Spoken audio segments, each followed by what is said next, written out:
ঐকমত্য কমিশনের আলোচনা চলছে, সংস্কার আলাপ চলছে।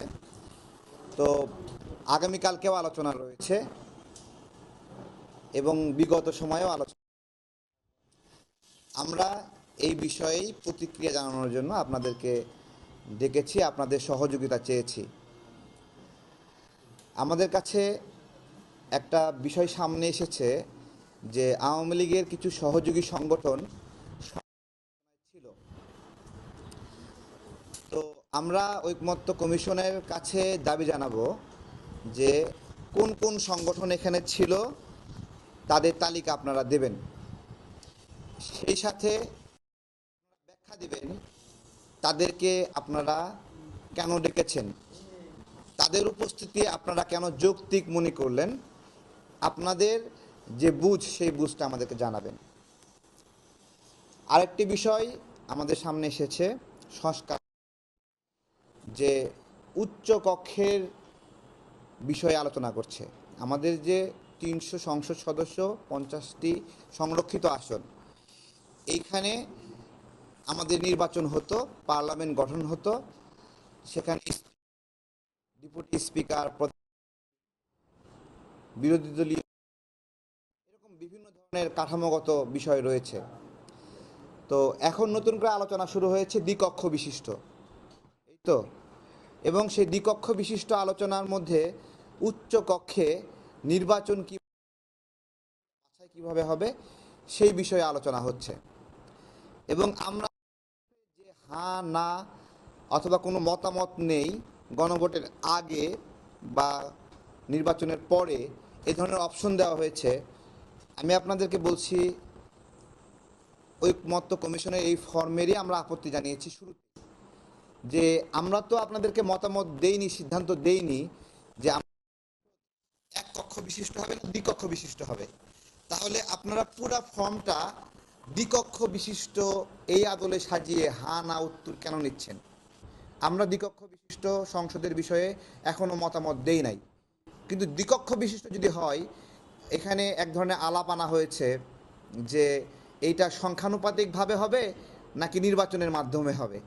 এই তো আমরা বরাবরই সংখ্যানুপাতিক পদ্ধতির যে নির্বাচন, সেই নির্বাচনে আপত্তি জানিয়েছি। কেন জানিয়েছি তার ব্যাখ্যা আমাদের কাছে আছে। সংখ্যানুপাতিক নির্বাচনে কি হয়, একটা দল কত পার্সেন্ট ভোট পেল সেই অনুযায়ী পার্লামেন্টে তাদের অতগুলো হার অনুযায়ী সংসদ, এই তো। তাহলে সেই সংসদ সদস্যরা যে যাবে, এইটা আগে তাদের সেই ভোট অর্জন করতে হবে। যে কোনো একটা দল, নাম আরব বাংলা পার্টি, আমি বললাম আর কি, অথবা অন্য একটা পার্টি, সেই পার্টি 20% ভোট পেয়েছে। তো 20% ভোট অনুযায়ী যদি তাদের যদি 40 জন সংসদ সদস্য সংসদে যায় বা 45 জন যায়, তাহলে যাবে কিভাবে? দলের চেয়ারম্যান, সভাপতি, সাধারণ সম্পাদক তারা সিলেক্ট করবে যে অমুক দলের পক্ষ থেকে এই পার্লামেন্টে যাচ্ছে, তাই তো। এইখানে মারাত্মকভাবে আমাদের আপত্তি রয়েছে, কারণ দল কোনো ব্যক্তিকে যখন নমিনেশন দেয়, তখন জনগণ ব্যক্তি যদি খারাপ, তাহলে তাকে প্রত্যাখ্যান করার সুযোগ আছে যে আমি অমুক লোককে এই ধরেন কলস মার্কায় মনোনীত করেছে একটা বড় দল, সেই কলস মার্কার এই লোকটা খুবই খারাপ, আমরা এই খারাপ নমিনেশনের বিরুদ্ধে অন্য একজন প্রার্থীকে ভোট দেব। তাহলে সংখ্যানুপাতিক নির্বাচনের ক্ষেত্রে এই ধরনের সুযোগ নাই যে কোনো একজনকে আমরা, স্যার ভিতরে আসেন স্যার, ওকে ওকে ওকে। সংখ্যানুপাতিকভাবে নির্বাচনের ক্ষেত্রে এই সুযোগ নাই, জনগণ কোনো একজন ব্যক্তিকে প্রত্যাখ্যান করবে। অর্থাৎ দল চাইলে কোনো একজন বিভৎস খারাপ ব্যক্তিকেও সংসদে পাঠাতে পারে। এখানেই আমাদের সংখ্যানুপাতিক আপত্তি, যে আমরা এই পদ্ধতি চাই না। এর ফলে জনগণের প্রার্থী নির্বাচিত করা, তার নিজ এলাকার জনপ্রতিনিধি নির্বাচন করার যে পদ্ধতি, সেই পদ্ধতিতে ব্যাপক ব্যাঘাত ঘটে। তো এগুলো আমরা আমাদের জায়গা থেকে বলেছি, কিন্তু ওইখানে তারা ওই অপশনগুলোই রাখেনি। ওখানে ডিরেক্ট সরাসরি আমাদেরকে নিয়ে গেছে উচ্চ কক্ষে। আগে উচ্চ কক্ষের জন্য সবার সাথে ঐক্যমত হন যে আমরা সবাই উচ্চ কক্ষ চাই কিনা বা নিম্ন কক্ষ এইভাবে ভাগ চাই কিনা। যদি চাই তাহলে আমাদের কাছে যে উচ্চ নিরপেক্ষ যে সিস্টেমটা এটা করার চেষ্টা করছে, এদেশের কিছু মানুষের নির্বাচিত হওয়ার যোগ্যতা নাই, যাদেরকে আমরা সুশীল বলি, অথবা বাই চান্সে ক্ষমতার অংশীদার হয়।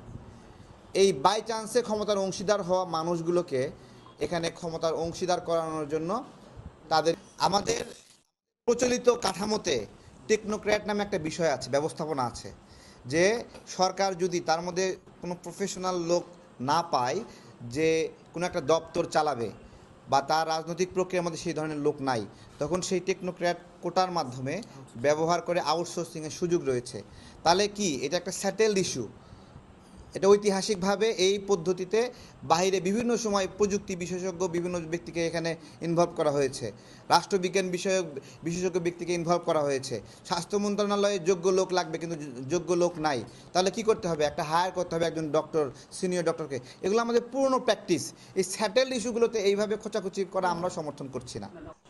আপনি আপনার দেশ, ওই পশ্চিমার যে দেশগুলো উদাহরণ দিলেন না, তাদের লেভেল আস্তে আস্তে যাক, ঠিক আছে? গেলে আমরা আস্তে আস্তে গ্রহণ করব, ঠিক আছে? এটা ধীরে ধীরে যাক। এখন তো কেবল সাম্প্রতিক সময়ে দেশের একটা ক্ষত তৈরি হয়েছে, তো ক্ষতর পরেই আপনি কি করতেছেন, নিয়ে যায় আমেরিকায় ফেলাই দিচ্ছেন যে আমাদের দেশ আমেরিকা বানাবেন। এত সহজ না আসলে। এটা হলো একটা বিষয়।